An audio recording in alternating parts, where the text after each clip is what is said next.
Qu'est-ce qui pousse un homme ordinaire à détourner un avion sans un seul passager, à effectuer un tonneau au-dessus de la baie et à précipiter l'appareil dans une forêt? Tout le pays a cherché la réponse à cette question et ne l'a jamais trouvée. L'après-midi du 10 août 2018, un homme de 29 ans marchait dans la zone de service de l'aéroport de Seattle-Tacoma. Rien d'exceptionnel. Un employé se rendant à sa prise de poste. Il a passé le point de contrôle réservé exclusivement au personnel. Il a présenté son badge. Le portillon a cliqué. Les caméras ont enregistré son visage, calme, quelconque. L'agent de sécurité derrière son comptoir n'a même pas levé les yeux de son moniteur. Cet homme s'appelait Richard Russell, employé au service au sol de la compagnie aérienne Horizon Air. Un mari exemplaire, un travailleur calme et responsable. Pendant 4 ans, il s'était occupé du remorquage des aéronefs et du chargement des bagages des passagers. Parmi ses collègues, Richard passait pour un garçon silencieux et modeste. Il était apprécié et respecté. Personne ne l'avait jamais entendu élever la voix. Personne ne l'avait vu entrer en conflit avec quiconque. Il était de ces personnes que l'on ne remarque que lorsqu'elles ne sont plus là. Mais 5 heures plus tard, en plein milieu de son service, cet homme allait commettre un acte qui ébranlerait tout le pays.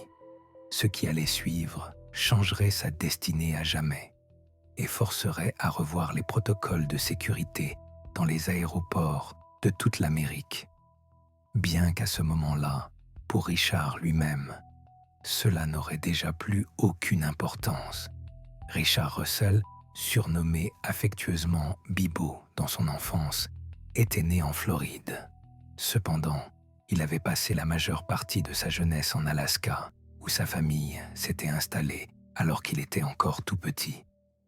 Un état froid, de longs hivers où il fait nuit à 3 heures de l'après-midi et où le jour ne se lève qu'à l'approche de midi. Une communauté soudée où tout le monde se connaît, où les nouvelles circulent plus vite que le temps qu'il faut pour se rendre à sa boîte aux lettres.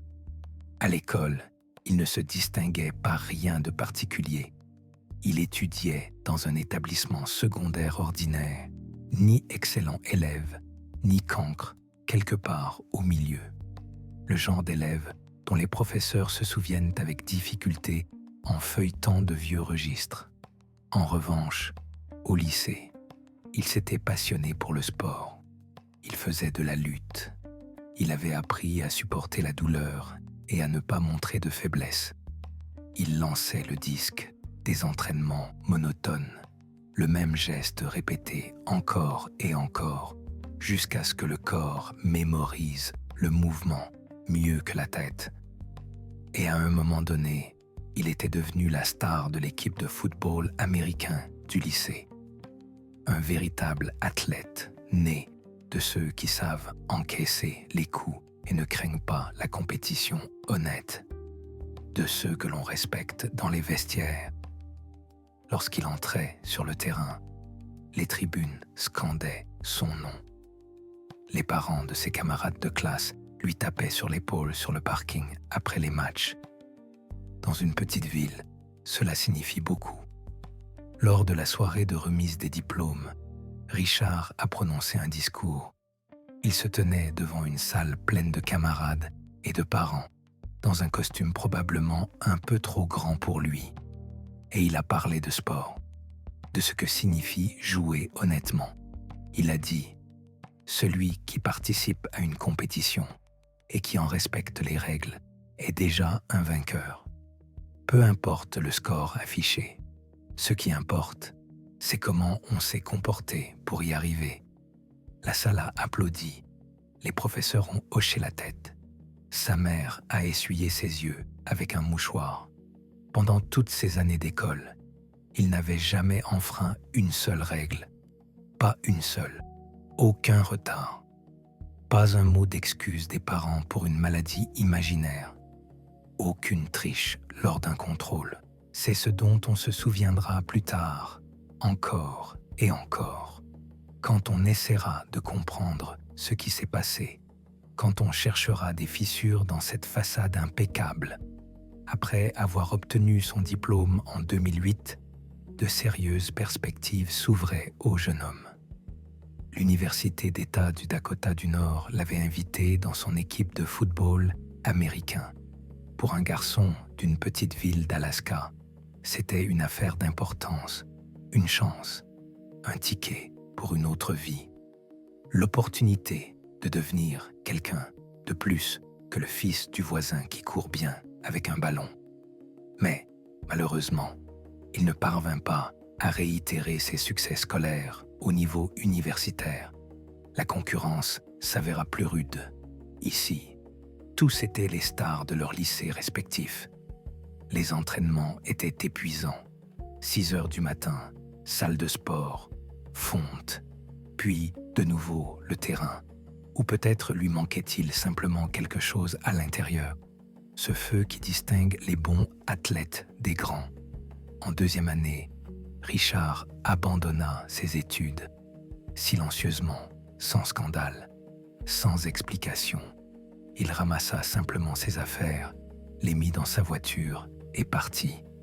Il appela ses parents une fois en route. Désireux de tout recommencer à zéro, il déménagea dans l'Oregon et s'inscrivit dans un collège communautaire local. Nouvel état, nouveau visage, page blanche. Personne ici ne savait qu'il avait été une star du football. Personne ne demandait pourquoi il avait quitté l'université. Il pouvait se réinventer. Élevé dès l'enfance dans un milieu religieux, il s'immergea ici encore plus profondément dans la foi. Il rejoignit une organisation chrétienne étudiante, Campus Crusade for Christ. Réunion le soir, prière collective, discussion sur le sens de la vie et la destinée. Et il assuma bénévolement le rôle de mentor pour des lycéens. Il aimait aider, il aimait se sentir utile, sentir que ses paroles comptaient pour quelqu'un.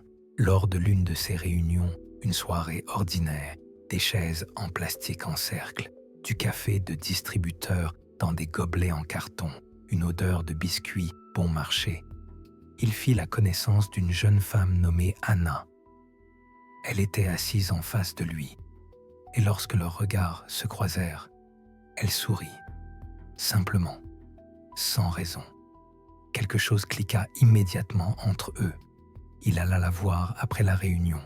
Ils discutèrent jusqu'à la fermeture du bâtiment. Puis, encore 1 heure sur le parking, jusqu'à ce qu'ils aient froid. Quelques années plus tard, en 2012, ils se marièrent.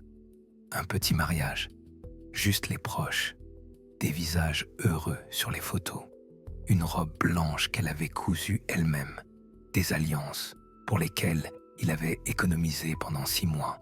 Peu après le mariage, les jeunes mariés ouvrirent leur propre boulangerie. Anna's Artisan Bread and Pastries. Son nom à elle sur l'enseigne, c'était son idée à lui. L'odeur de la pâte fraîche le matin, alors que le soleil se lève à peine. La farine sur le sol, la chaleur des fours, les clients habituels qui passaient non seulement pour des petits pains, mais aussi pour bavarder. Des vieilles dames qui se souvenaient de son prénom. L'affaire marchait plutôt bien. Il n'était pas devenu riche, mais cela suffisait pour vivre. Il semblait que la vie s'était enfin stabilisée. Il semblait qu'il avait trouvé sa place. Mais son épouse commença à avoir le mal du pays. L'Oregon était étranger. Trop de pluie, trop peu de visages familiers. Les proches étaient loin, à des milliers de kilomètres. Elle parlait de plus en plus souvent du manque de sa famille, de sa mère, de ses sœurs, des déjeuners du dimanche où l'on manque de place autour de la table. Le couple envisagea de déménager. Ils en discutèrent longuement, pesant le pour et le contre.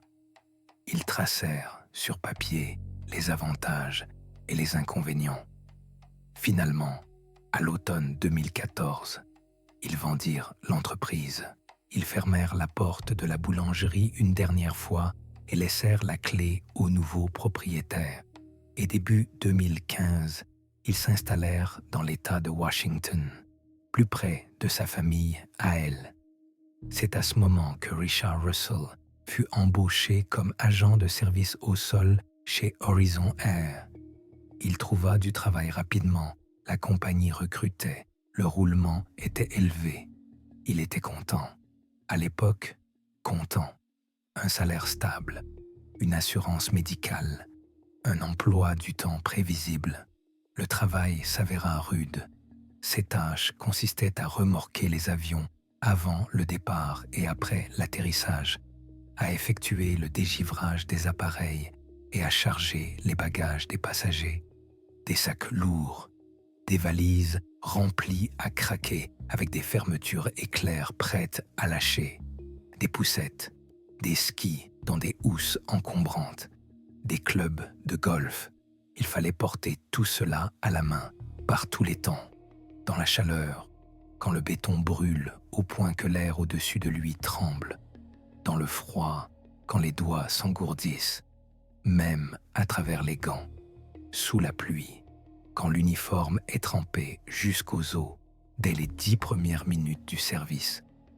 En 2017, Richard écrivit sur son blog qu'il plaignait autrefois lui-même ses travailleurs. Il écrivit honnêtement, sans fioriture, tel qu'il le pensait. « Je n'aurais jamais pensé me retrouver à cette place. Autrefois, en voyageant, je regardais par le hublot et je voyais ces gens moroses. Ils traînaient sans hâte sur le tarmac ou jetaient nerveusement des sacs dans des chariots, sans sourire, sans parole, comme des robots. Il semblait que c'était le travail le plus misérable au monde. Pourquoi quelqu'un s'exposerait-il volontairement au bruit permanent, au gaz d'échappement, porter les affaires des autres toute la journée? Je ne comprenais pas. Je pensais, cela ne m'arrivera jamais. Et maintenant, il était l'un d'eux, l'un de ces gens moroses sur le tarmac, et sûrement que quelqu'un le regardait depuis un hublot en pensant la même chose. Mais ce poste présentait un avantage important, des vols gratuits pour les employés. Désormais, Richard pouvait rendre visite à sa famille en Alaska à tout moment. Monter dans un avion après son service, arriver chez lui, embrasser ses parents, s'asseoir dans la cuisine qui sentait la même chose que pendant son enfance. C'était précieux. Cela le maintenait à flot. Cela lui rappelait qu'au-delà de l'aéroport, il y avait une autre vie. Au cours de cette même année 2017, il obtint son diplôme de l'Université d'État de Washington avec mention. Il reçut un baccalauréat en sciences sociales, par correspondance, en parallèle de son travail. Des cours la nuit, des examens le week-end, le diplôme dans un cadre sur le mur du salon. La preuve qu'il n'était pas juste un bagagiste, qu'il avait du potentiel, que ce travail était temporaire, une étape, pas le point final. Il parlait de ses projets à sa femme. Beaucoup de projets. Ils en discutaient le soir, quand il rentrait de son service, sentant le kérosène et la sueur.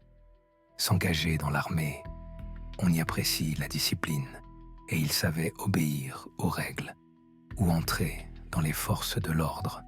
Il avait toujours cru en la justice, ou, pourquoi pas, monter jusqu'à un poste de direction dans sa compagnie aérienne, devenir celui qui établit les plannings, celui qui est assis dans un bureau, celui qui ne porte plus de valise. Anna écoutait et hochait la tête. Elle croyait en lui, ou faisait semblant de croire. En décembre 2017, Richard publia une vidéo humoristique sur sa chaîne YouTube amateur. Quelques centaines d'abonnés, des amis, des parents, des gens de passage qui avaient oublié de se désabonner. À l'image, lui-même et son travail monotone. Un ciel gris, du béton, des avions qui se ressemblent tous, des valises à l'infini.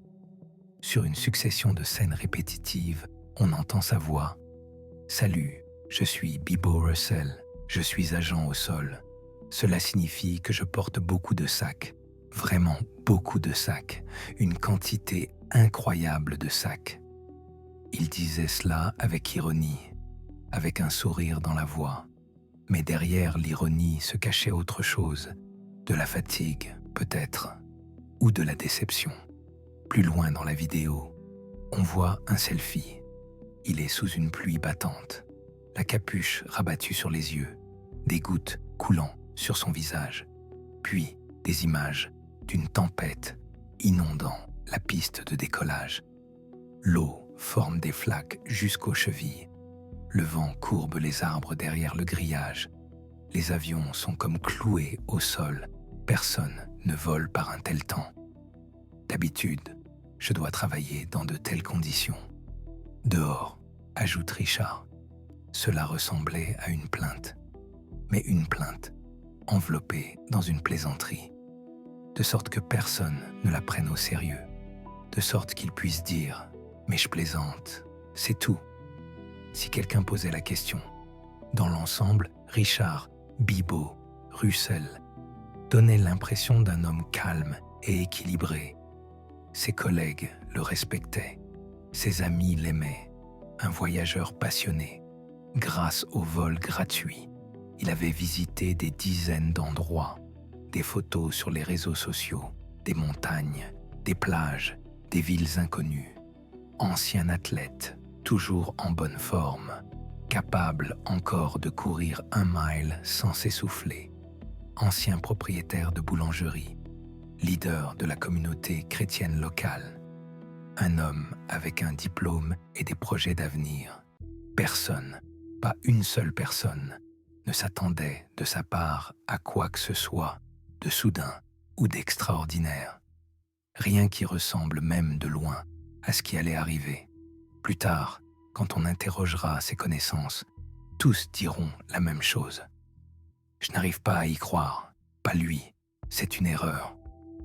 Vendredi 10 août 2018, aéroport international de Seattle-Tacoma, États-Unis. L'été bat son plein. La température est d'une 20aine de degrés confortables. Un vent léger vient de la baie.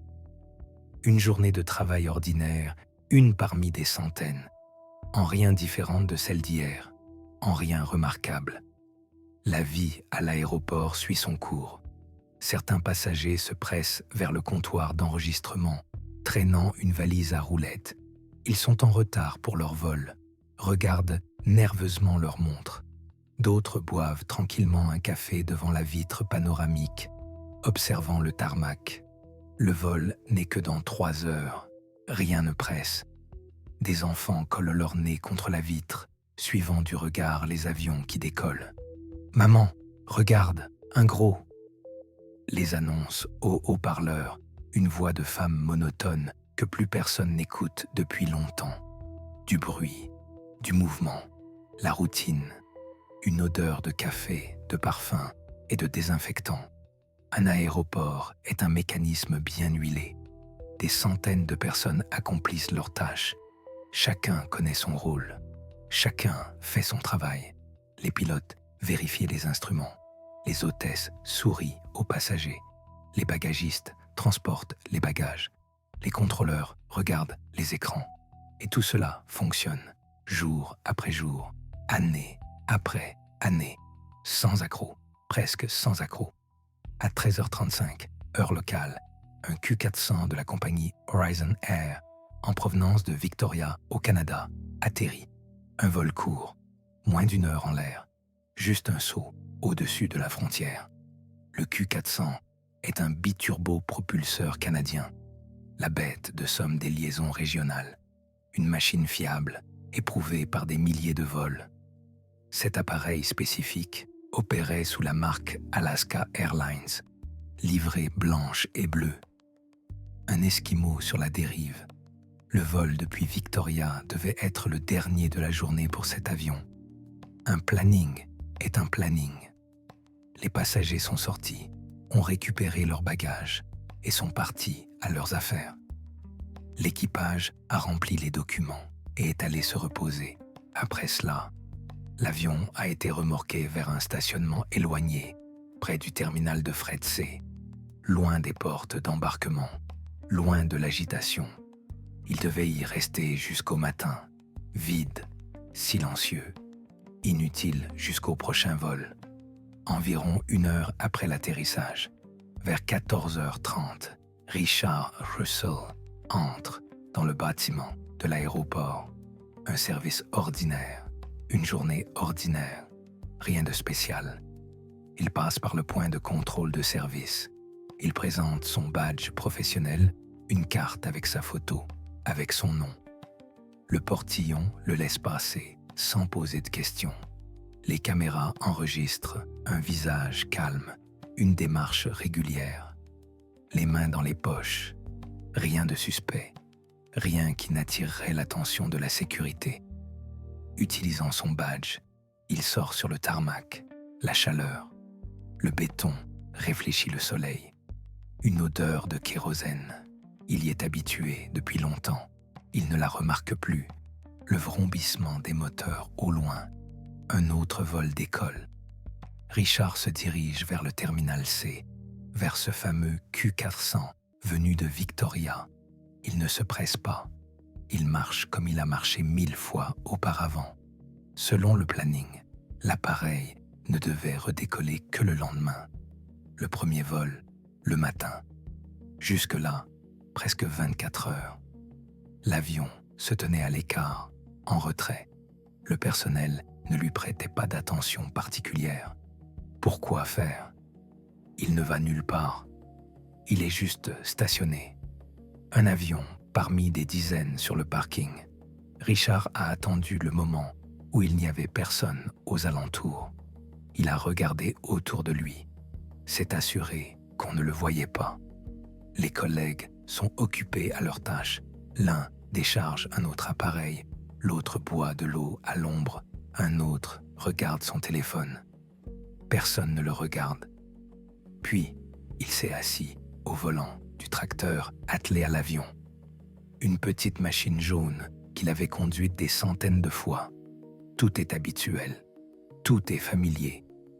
Les mains savent d'elles-mêmes quoi faire. Il a démarré le moteur. Il a enclenché la vitesse. À 19h27, c'est déjà le soir.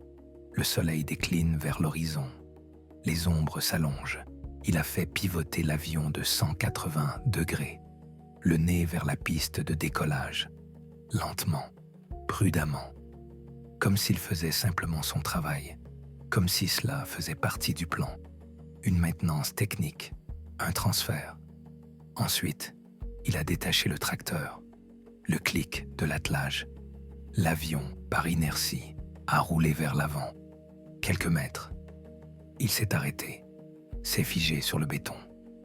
Sur les enregistrements des caméras de surveillance, on voit ce qui s'est passé ensuite.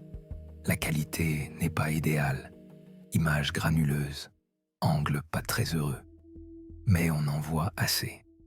Quelques secondes plus tard, l'homme a bondi hors du tracteur. Il a couru vers l'avion, rapidement, mais sans précipitation. Il a grimpé l'escalier escamotable. Il a ouvert la porte. Il s'est glissé à l'intérieur, dans l'obscurité de la cabine, et il l'a refermée derrière lui. Un bruit métallique que la caméra n'a pas enregistré, mais qu'il est facile d'imaginer. Richard Russell a pénétré sans encombre dans le cockpit et s'est enfermé de l'intérieur, seul, dans un avion vide, de 80 places, 80 sièges vides avec les tablettes relevées, les lumières éteintes dans la cabine, le silence, et lui, dans le siège du pilote, là où il ne s'était jamais assis auparavant. La situation a commencé à prendre une tournure effrayante au moment où l'homme a lancé les moteurs. D'abord l'un, un vrombissement grave, un rugissement croissant, puis le second, et l'avion a semblé se réveiller, a tremblé, a pris vie. Le son caractéristique des turbopropulseurs. Le Q400 était prêt pour le vol. L'avion s'est déplacé sur la voie de circulation, lentement, mais avec assurance, vers la piste de décollage. Les employés de Horizon Air ne s'en sont pas rendus compte immédiatement. Et quand ils l'ont remarqué, Ils n'ont pas tout de suite compris ce qui se passait. Quelqu'un a montré du doigt. Certains ont échangé des regards. Peut-être un transfert imprévu. Peut-être une erreur de planning. Peut-être avait-il manqué quelque chose lors du briefing du matin. Mais ensuite, ils ont compris. Quelque chose n'allait pas. Cet avion ne devrait pas bouger. Pas maintenant. Pas sans équipage. Pas sans autorisation. Le contrôleur dans la tour a vu sur son radar un appareil non identifié. Un point vert sur l'écran qui se déplaçait là où il ne devait pas se déplacer. Un avion qui ne devait pas bouger, qui n'avait pas demandé d'autorisation, qui s'était simplement engagé sur la piste et s'y était arrêté comme s'il attendait quelque chose ou s'il se préparait. Le contrôleur a tenté d'entrer en liaison.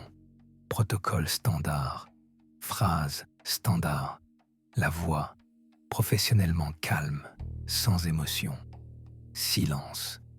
Un bruit de friture dans les écouteurs. Il a répété la demande. 2 fois, 3 fois. Toujours le même silence sur les ondes. Seulement le bruit de la friture. Aucune réponse. Le contrôleur a senti son cœur se serrer. C'était anormal. C'était très anormal. Puis, une autre tentative sur la bonne fréquence. Et enfin, une voix s'est fait entendre depuis le cockpit. Jeune, calme, presque amicale. Comme si un ami appelait pour prendre des nouvelles. Sans peur, sans tension. À 19h33, heure locale, l'avion a quitté le sol. Juste comme ça, sans le moindre obstacle, sans poursuite, sans sirène, Richard Russell a fait décoller l'appareil. Les roues ont quitté le béton. La terre a commencé à s'éloigner. À bord, à part lui-même, il n'y avait pas une âme. 80 sièges vides derrière son dos. 80 ceintures de sécurité que personne n'avait bouclées.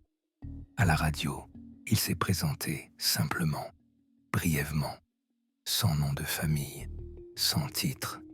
Rich, environ 40 minutes après le décollage, à 20h05, lorsqu'il est devenu définitivement clair qu'il ne s'agissait ni d'une plaisanterie, ni d'une erreur, ni d'une panne technique. 2 chasseurs F-15 de l'US Air Force ont décollé. Des machines de guerre, post-combustion.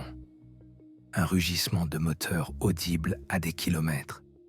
Ils avaient reçu l'ordre de localiser et d'intercepter l'avion détourné. Agir selon les circonstances.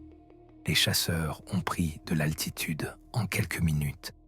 Une technologie militaire contre un avion de ligne civile. C'est comme un guépard contre une tortue. Ils ont procédé à l'interception. Et bientôt, ils se sont retrouvés aux côtés du lent turbopropulseur. 2 prédateurs à côté d'une proie pataude. Ils se tenaient sur les flancs. Ne décrochaient pas. Quand les chasseurs ont rattrapé le Q400, le contrôleur a repris la parole. Voix, professionnellement calme. Pas l'ombre d'une panique. Des années d'entraînement. Il a proposé à Richard de poser la machine. Un aérodrome militaire est tout proche, à seulement 2 kilomètres. Une piste longue. De l'éclairage. On l'y attend. On l'y aidera. Là-bas, tout peut se résoudre. Mais l'homme a refusé. Sa voix a tremblé pour la première fois de toute la conversation. Il a dit qu'il avait peur. On allait l'attraper, lui mettre les menottes, le juger, le mettre en prison, pour des années, pour des décennies. Il ne voulait pas de cela. Ce n'est pas comme ça qu'il l'avait imaginé. Ce n'est pas pour cela qu'il était monté là-haut. Le contrôleur a tenté de le rassurer. Doucement, patiemment. Comme on parle à un enfant qui a peur du noir, il lui a expliqué qu'il cherchait simplement un endroit sûr pour atterrir, que personne ne voulait lui faire de mal, que tout pouvait s'arranger, qu'il n'était pas trop tard. Richard s'est tu. Il réfléchissait. On n'entendait que sa respiration dans le micro. Puis il a dit « Non », doucement, sans explication. Les chasseurs suivaient de près l'avion de ligne. Ils ne lâchaient pas d'un mètre, ne le perdirent pas de vue une seule seconde. Dans les cockpits, des pilotes casqués, les mains sur les commandes. Les 2 chasseurs étaient armés de missiles air-air. Un seul tir suffirait à pulvériser le turbopropulseur. Les pilotes avaient des instructions claires. Si l'appareil se dirigeait vers une zone habitée, ils recevraient l'ordre de destruction, sans sommation, sans seconde chance. Ils étaient également autorisés à tirer des fusées éclairantes de sommation. Des éclats brillants dans le ciel du soir, des traînées de fumée. Un rappel que ce n'était pas un jeu. Un rappel que tout cela était la réalité. Tout au long du vol, Russell a mené des négociations avec le contrôleur. Des négociations étranges, ne ressemblant à rien de ce que ces gens avaient connu en des années de métier. La voix de Richard sonnait tantôt calme, tantôt excitée. Tantôt il plaisantait, de manière déplacée, maladroite. Tantôt il se taisait longuement, comme s'il ne comprenait pas lui-même ce qu'il faisait ni pourquoi, comme si une partie de lui était ravie et une autre terrifiée. Le contrôleur, un homme d'un certain âge avec 20 ans d'expérience, dira plus tard que ce fut la conversation la plus étrange de sa vie. Il a entendu la panique, entendu l'agression, entendu des gens ivres ou drogués, mais il n'avait jamais rien entendu de tel. La voix d'un homme qui semblait se parler à lui-même, qui semblait déjà ne plus tout à fait être là. À un moment donné, Richard a dit, banalement, comme s'il discutait de la météo ou de ses projets pour le week-end, « Je pense que je vais essayer de faire un tonneau.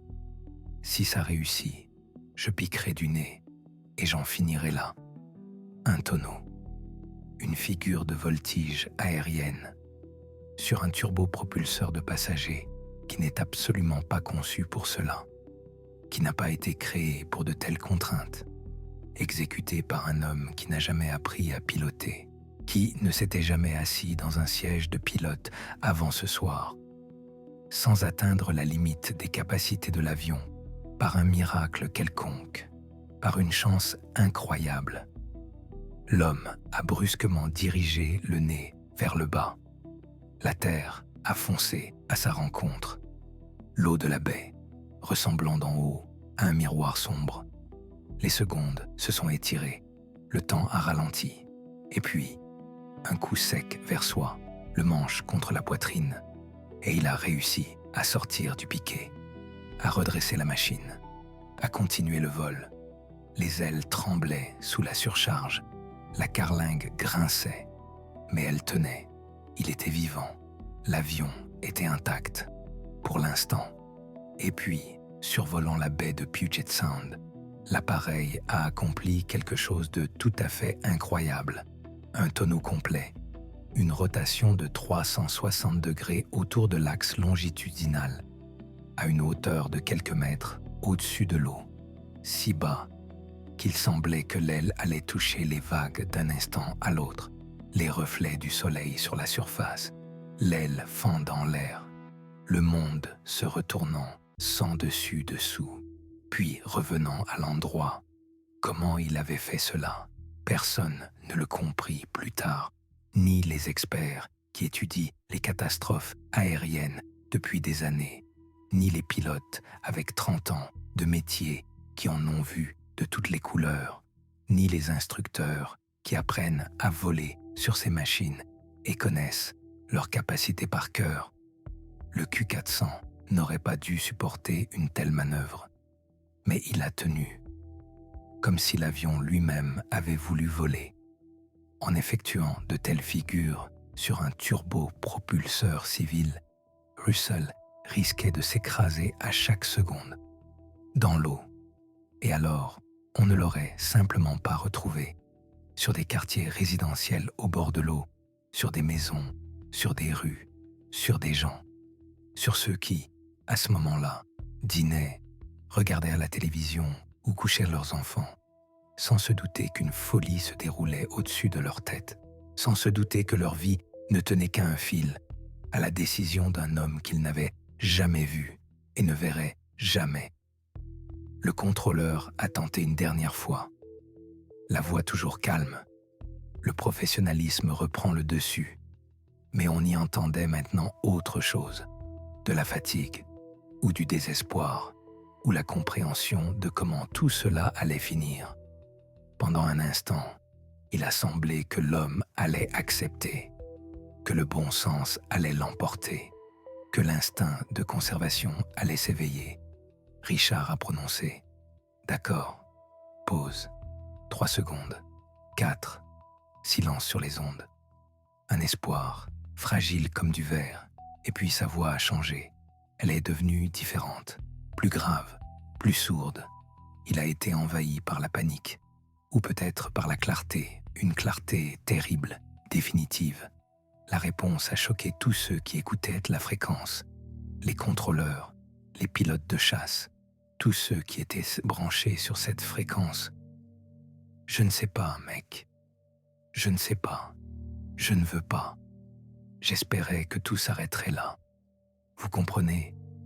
En fait, je n'avais pas l'intention d'atterrir. Il n'avait pas l'intention d'atterrir.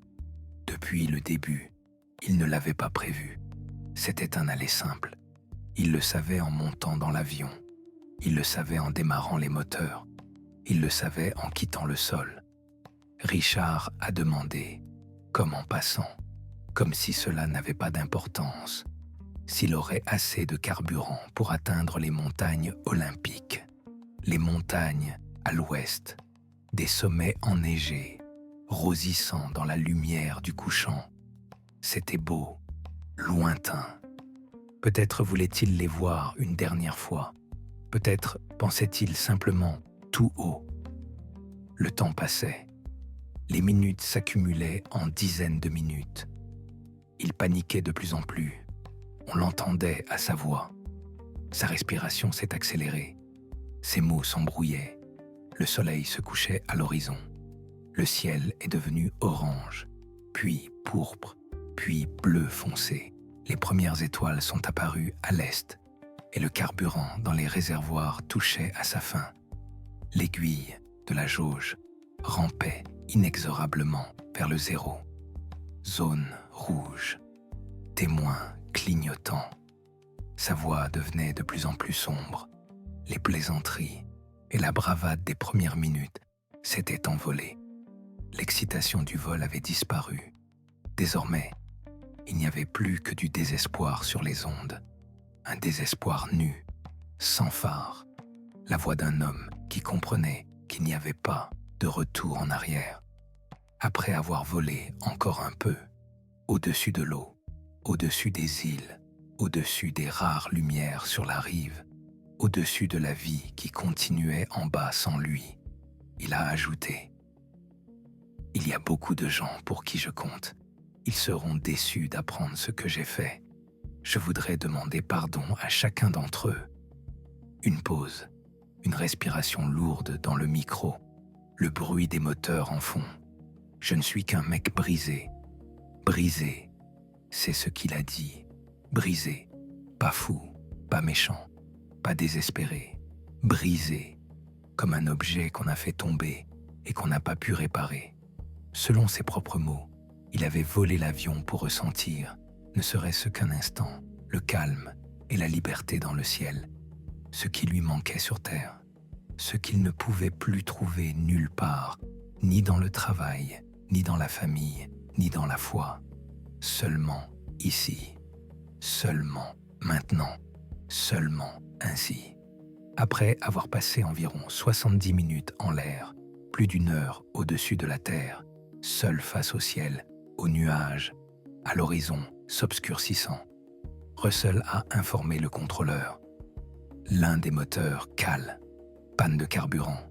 Un moteur, déjà le silence. Le second tient encore, mais plus pour longtemps. On lui a conseillé de descendre au-dessus de l'eau, de voler à basse altitude. Peut-être parviendrait-il à tenir. Peut-être n'était-il pas trop tard.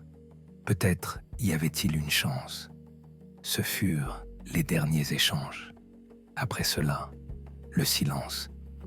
La fréquence s'est tue, Seulement le bruit de la friture, seulement l'attente. À 20h47 du soir, le soleil était presque couché. Le crépuscule s'épaississait sur la baie. Les lumières sur la rive semblaient lointaines et irréelles. L'homme a dirigé l'avion vers l'île de Quétron, un minuscule bout de terre dans le Puget Sound, 4 kilomètres de long, moins d'1 kilomètre de large, peu peuplé, quelques dizaines de maisons dispersées sur les pentes, beaucoup de forêts, des épicéas, des pins, un sous-bois dense. Peut-être avait-il choisi cet endroit exprès, consciemment, pour ne toucher personne, pour ne pas faire de mal à ceux qui n'avaient rien à voir avec cela. Un dernier acte de bienveillance, si l'on peut l'appeler ainsi. Ou peut-être volait-il simplement tant qu'il le pouvait, tant qu'il restait du carburant et de la volonté, tant que l'avion obéissait encore. Quelques instants plus tard, il a piqué du nez, le manche vers l'avant. La terre a bondi à sa rencontre. Les arbres se rapprochaient, d'abord une masse verte, puis des cimes individuelles, puis des branches. Et il s'est élancé vers le bas, en direction de la forêt, à la rencontre des arbres, à la rencontre de la terre, à la rencontre de ce qui l'attendait depuis le début. L'équipage d'un remorqueur qui passait par là fut le premier à remarquer la catastrophe. Un flash, vif, orange, visible à des kilomètres. Une colonne de fumée au-dessus des arbres, s'élevant dans le ciel du soir. Ils ont appelé les secours, transmis les coordonnées, et se sont mis à attendre. Les pompiers et les médecins ont atteint l'île 1h30 plus tard. Pas immédiatement. L'île est petite, l'accès difficile. Il fallait naviguer, chercher un endroit pour débarquer. Ils ont dû se frayer un chemin à travers des buissons denses, se forcer un passage dans les broussailles dans l'obscurité, avec des lampes de poche dont les faisceaux extrayaient des branches et des racines de la noirceur, avec l'équipement sur les épaules. Le terrain était irrégulier, rocheux. Les pieds glissaient sur l'herbe humide. Le feu a ravagé une zone d'1 hectare. La forêt sèche de l'été s'est enflammée instantanément. Les arbres brûlaient comme des torches. Des étincelles volaient dans toutes les directions. La chaleur se faisait sentir à 100 mètres.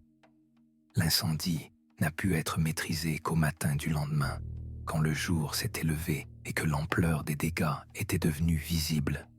Quand les pompiers ont enfin pu s'approcher. L'avion a été totalement détruit. Des débris éparpillés sur le flanc de la colline, sur des dizaines de mètres. Du métal tordu qui, peu de temps auparavant, était un avion. Des arbres calcinés, squelettes noirs sur fond de ciel matinal gris. Une odeur de brûlé qui se sentait à 1 kilomètre. Et le plus terrifiant, le lieu de la chute, s'est avéré très proche des habitations, quelques centaines de mètres. Si la trajectoire avait été légèrement différente, s'il avait tourné un peu plus à gauche, si le vent avait soufflé dans une autre direction. Mais on essayait de ne pas y penser. C'était trop effrayant d'y penser. L'incident a fait la une des journaux dans tout le pays. Un bagagiste vole un avion. 70 minutes de folie au-dessus de Seattle. Il a dit « Je suis un mec brisé ». Qui est Richard Russell? Les médias s'enivraient de détails. Les experts donnaient des commentaires, les uns en studio, les autres par téléphone. Les citoyens discutaient sur les réseaux sociaux. Les théories se multipliaient. Les versions se contredisaient. La cause officielle de la catastrophe a été reconnue comme une descente délibérée suivie d'une collision avec le sol. Des mots secs dans un rapport officiel, un langage bureaucratique derrière lequel se cachait une tragédie impossible à expliquer par des formulations. À l'époque, c'était devenu l'une des violations de sécurité les plus graves sur les lignes aériennes intérieures américaines ces dernières années. Un homme sans licence de pilote, sans une seule heure de formation au vol, un employé de l'aéroport avec un badge et un gilet jaune. Il est simplement monté dans un avion et s'est envolé. Comment est-ce possible? Comment le système a-t-il pu permettre cela? Qui est coupable?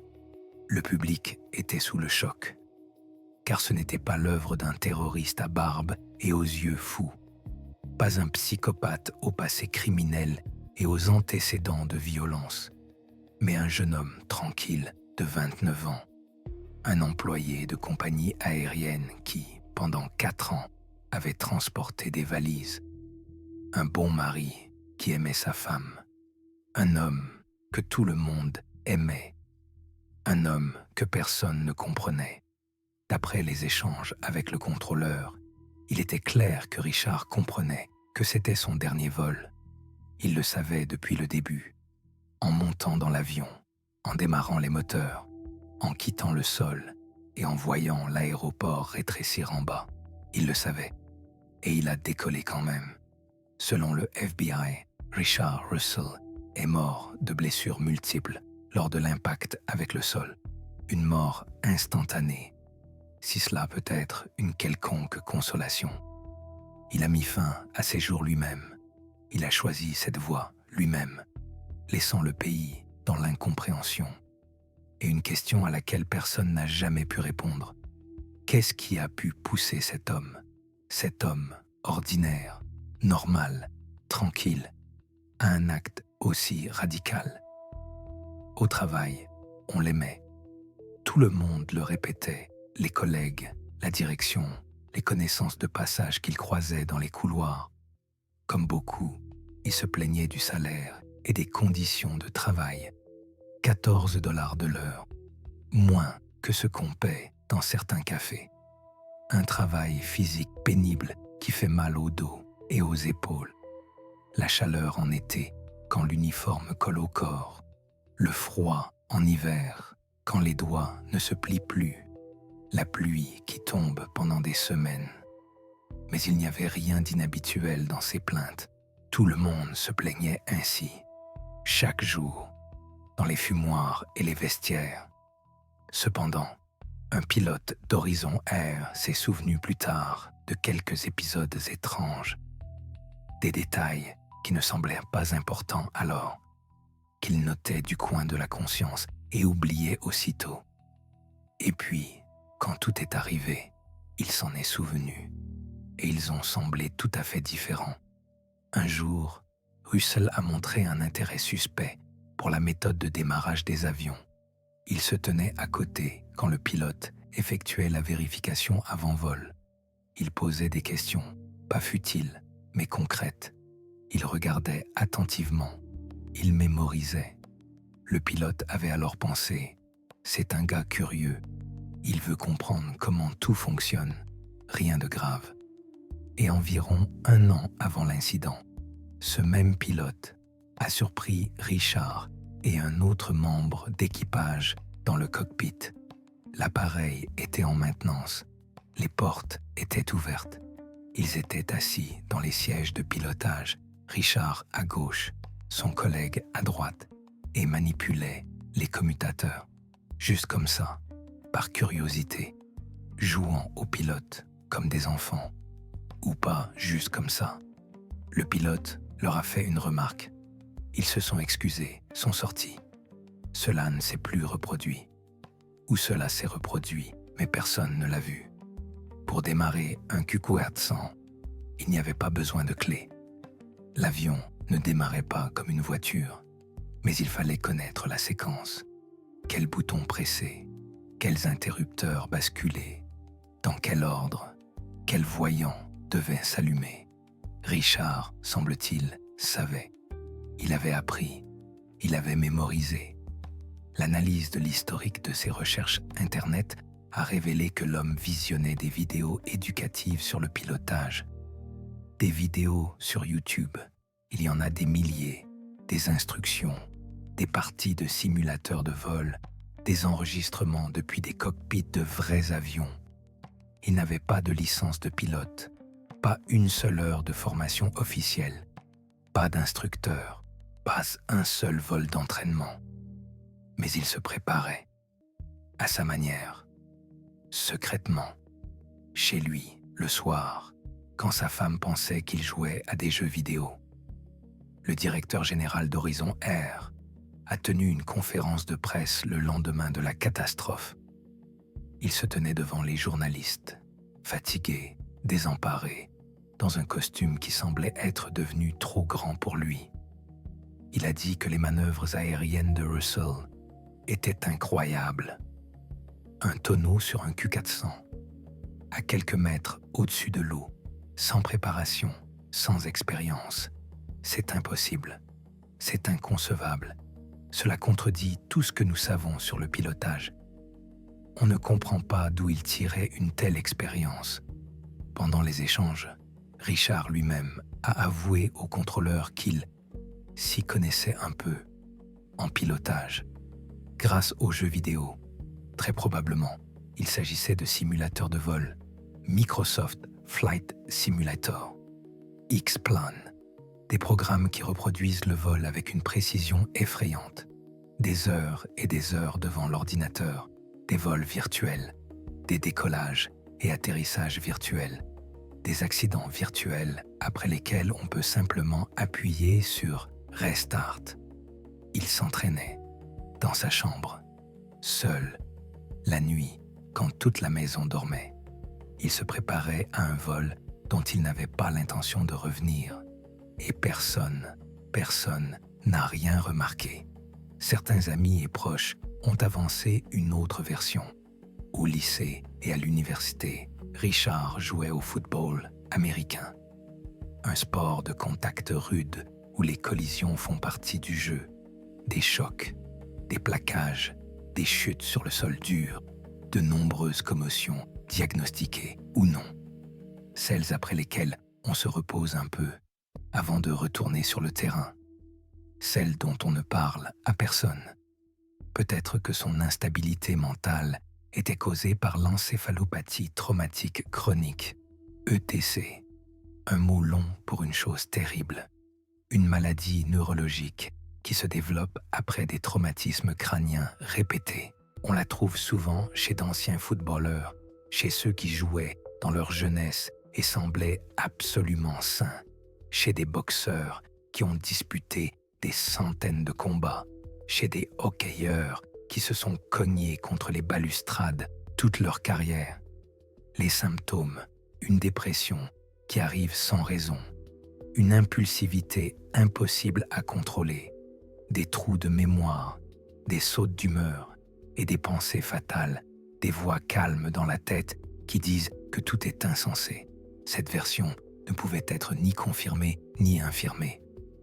Le TC ne se diagnostique que post-mortem. Il faut examiner le cerveau au microscope. Et il restait trop peu de Richard. Des restes calcinés, des débris éparpillés, rien qu'on puisse placer sous un microscope. En fin de compte, personne n'a jamais su ce qui se passait dans sa tête, ce qui s'est brisé. Quand cela s'est brisé, était-ce un instant précis, un déclic après lequel tout a changé, ou une lente glissade vers le bas, jour après jour, mois après mois? Et aurait-on pu réparer cela? Aurait-on pu le remarquer? Aurait-on pu l'arrêter?